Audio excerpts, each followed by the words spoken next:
What's going on, people? My name is Batman, and mankind really needs to move past using numerical values generated by a single source at a time to estimate the level of enjoyment other individuals may or may not experience.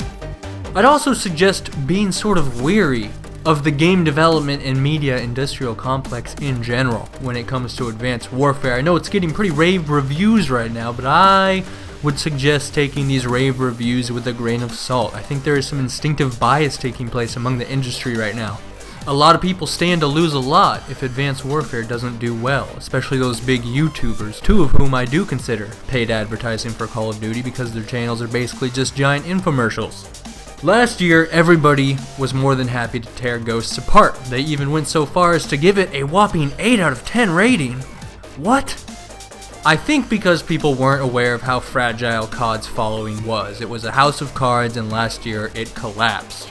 But this time around, it seems like the vast majority of reviewers are playing it very safe. I haven't seen anyone really trash the game so far, because they realized COD could actually be brought down this time. AW's pre-orders were less than a fourth of what Ghosts had. We'll see how their total sales end up doing. What would be a huge giveaway and an indication of trouble for Call of Duty would be if they didn't release the sales figures, which would tell us that they are low enough to erode investor confidence. And it's not that these YouTubers or other third parties who benefit from COD's success are going to be out of a job if COD fails, but everyone does a lot better when COD does well. It's been this consistent hub that annually brings 20 million people into the market. No other product has that significant of an effect that often, and everyone involved in that market, whether it's YouTubers or magazines or websites or MLG, benefits in a big way from that market influx. But if COD goes, a significant portion of that influx goes with it. We know that a lot of COD's success comes from these millions of players who basically only play COD and play it every night. And I bring this up because I personally kind of felt it too. I was kind of rooting for AW because it was like, man, I put 2 years into building this channel almost entirely on COD videos, and it's finally taking off, but what if COD dies and I have to make videos for other games that I'm not even that good at? Whatever will I do? Right now, I don't think most of the professional sources that I've kept up with have been upfront about this game's shortcomings. And I think in many cases it's not even conscious, it's just like instinctive. So if you haven't bought the game yet, and I'm pretty sure many of you haven't, don't base your decision off of one source, and especially not any professional source. That includes myself, although I'm not technically a professional source. I think I'm somewhere in between an amateur and a professional, whatever that is. It's your friends' opinions, ultimately, that should matter the most, but definitely get a few different opinions from your friends, because you're going to have some friends who just get shit on day one and they say the game sucks 0 out of 10, or of course the opposite will happen and they'll be pony noobs all day and say 10 out of 10. This video is designed to sort of complement your friends' opinions and help you sort through fact and fiction. Now, all of this isn't to say that AW is bad, because it's not. It's a fine entry in the series. It feels like Call of Duty. That's the thing in retrospect about Ghosts. It didn't feel like Call of Duty. It was its own strange, shitty experience. AW is better than Ghosts. I don't think it's necessarily better than Black Ops 2, but it's up there. The multiplayer is what you want out of COD multiplayer. The exosuits are new and fresh, but the selling points, the moments of pleasure and joy and excitement are familiar. It's the same sort of addictive, instant gratification gameplay that so many people, including myself, fell in love with so long ago. It's refreshing. I actually felt a kind of sweet nostalgia playing with a few of my friends from the MW2 and Black Ops 1 days. The best way to decide if you should buy this game is by looking at your past experiences with the franchise in general. If you are someone who has played and enjoyed Call of Duty up until Ghosts, if you enjoyed Black Ops 2, which I would argue is very similar to Advanced Warfare, but felt disillusioned with Ghosts and are thus hesitant to buy back into the franchise, I think you should, in theory, enjoy yourself on AW as well. However, if you are someone who has been gradually becoming less and less enthused with COD since before Ghosts, then I can't say that Advanced Warfare is going to blow your mind and make you fall back in love with the entire franchise. It's fresh, but it's not revolutionary. The multiplayer itself probably has the highest skill gap in COD history. I know based on the trailers everyone thought the time to kill was going to be very low, but it turns out the opposite is true. It's actually like the longest time to kill in COD maybe ever,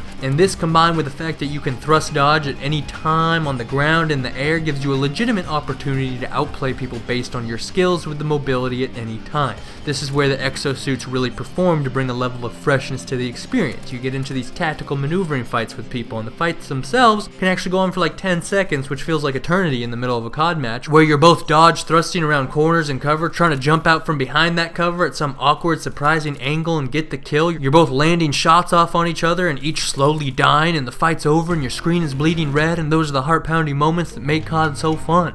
I like having to work for the kill. It makes the kill itself very satisfying. There's always been a difference in the level of satisfaction you get out of a kill in a game like Halo as opposed to COD. Kills in Halo or Gears of War or Destiny 2 have always been genuinely more satisfying because you had to really work for them. Whereas in past CODs, it's so easy and such a mindless task to get a kill that sometimes you barely even register that you got the kill. It's like in past CODs, kills weren't satisfying at all. The only true satisfaction and feelings of worth were derived from kill streaks and the pain you got to dish out with those kill streaks. AW multiplayer succeeds in alleviating that problem to an extent. It makes progress in closing the satisfaction gap between COD kills and other games' kills.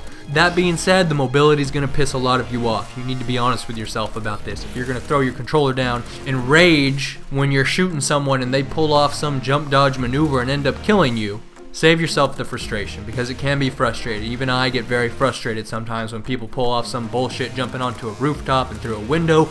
I get frustrated when they escape me. I get extra frustrated when they somehow manage to kill me, when in any other COD it should have been a free kill for me.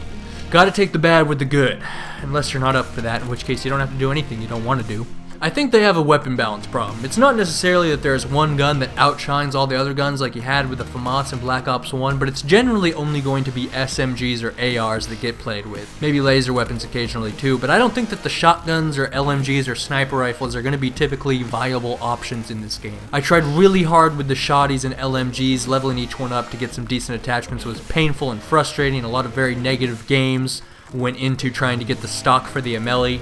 With the exosuits involved, all that matters is speed. The LMGs are just not up to the job, and you will be consistently better off using the SMGs or the ARs instead. The shotguns get screwed over because of range. You got people double jumping off of rooftops and shit. If they see that you're using a shotgun, it's very easy to thrust dodge backwards, which you can do at any time, and then they just keep thrust dodging backwards, and they can even ADS and shoot while they do it. You basically have to get snuck up on to get killed with a shotgun in this game. It's very hard to use shotguns when people can, move such wide, long distances at such speeds. And then sniper rifles, I didn't try them out much because I'm not very good with snipers, but I don't see realistically how they could end up being very useful. Not only is it extra hard to get the shot off on someone because they can jump thrust and such, but they also nerfed ADS time somewhat to nerf quickscoping, when ironically this might have been the one game where quickscoping was legitimately balanced just because of the exosuits, making hardscoping targets leaping from rooftop to rooftop extra difficult and probably impossible for anyone who hasn't been sniping in COD for at least a couple years. But the trick shot montages should be pretty fucking cool whenever they finally start coming out. So I'm predicting a lack of weapon variety. I also think that to an extent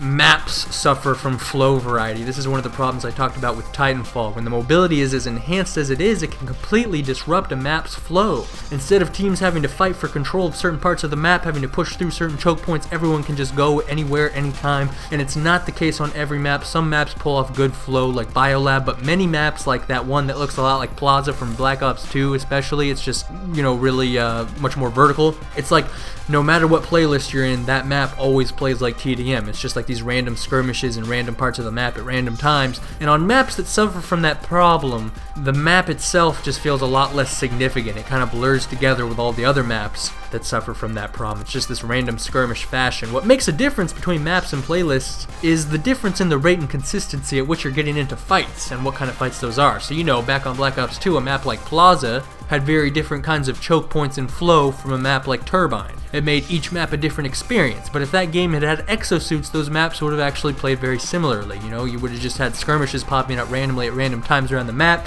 People would be, dodging from one lane to the other. There would be no pushing up the Plaza stairs and hitting flanking routes in the minibar. You'd just be jumping over the stairs and probably jumping over the minibar. It would just be jumping from point A to point B and shooting it out, and it minimizes the impact of the differences from map to map, which I think takes a toll on the overall gameplay variety, if that makes sense. And again, that's not the case on every map, but enough maps for it to be something worth criticizing.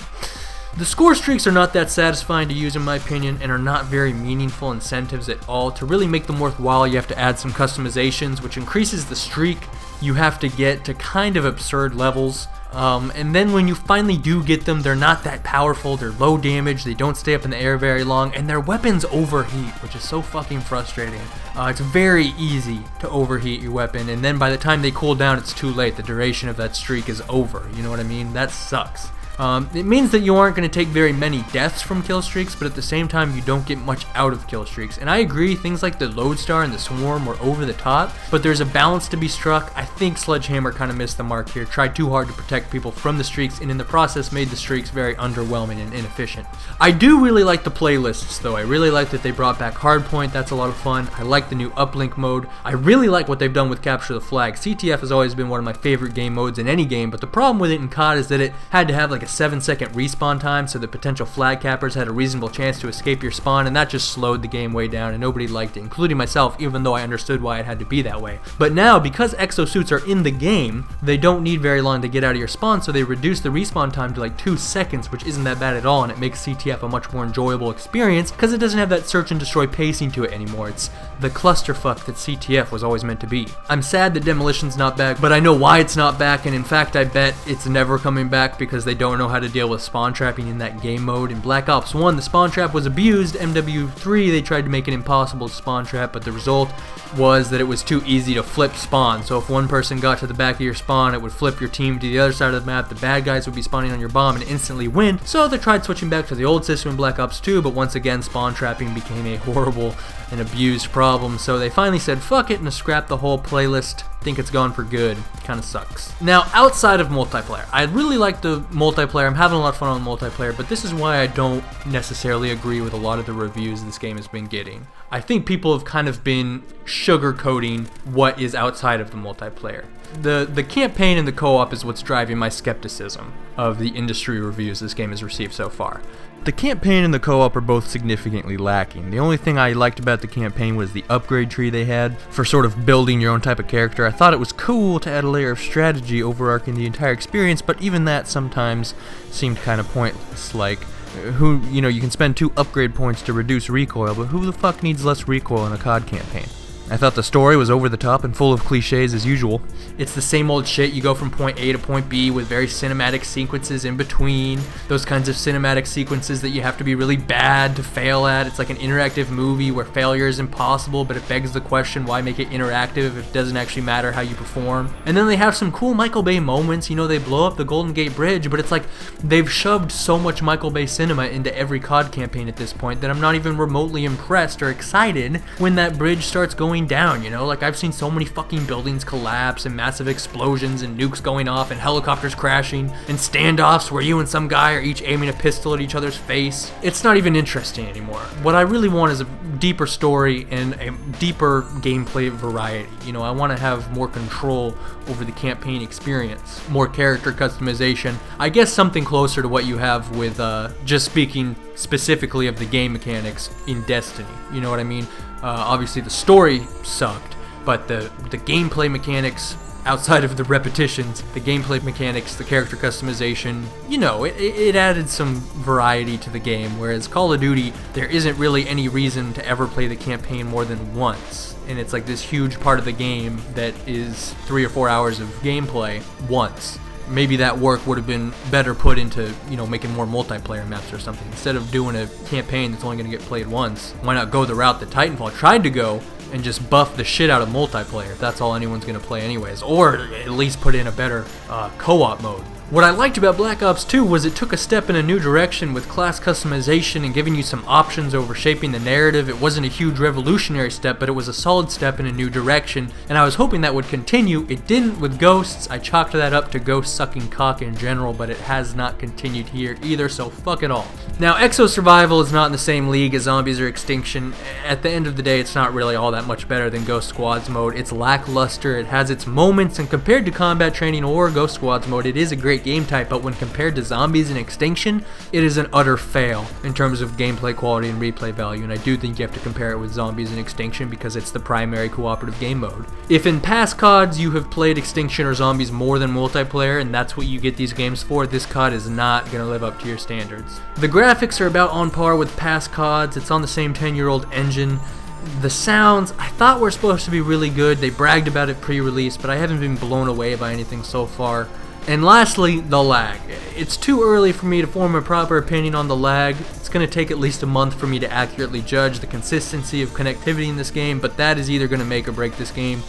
Because so far it's very hit or miss. When it wasn't lagging, it played great, but it did lag at times, and when it did lag, it was unplayable. With the addition of the exosuits, you know, if this game lags at all, it will be unplayable. In past Call of Duties, there were times when you could play through the lag and at least find some solace in knowing that everyone else was lagging too. You know, it was manageable lag. That's not going to be in the case in this game. If it lags, it will be unplayable, no matter if it lags even a tiny little bit. So far, I've seen host migrations. I did not hear anything about dedicated servers, which concerns me. I think everyone assumed that if there was dedicated servers supposedly in Ghosts, there would be in this game as well. I think that's what they were banking on, honestly, but I'm not sure this game has dedicated servers. I don't think we've heard anything about that. I've seen host migrations, and that concerns me deeply, because lag will break this game completely.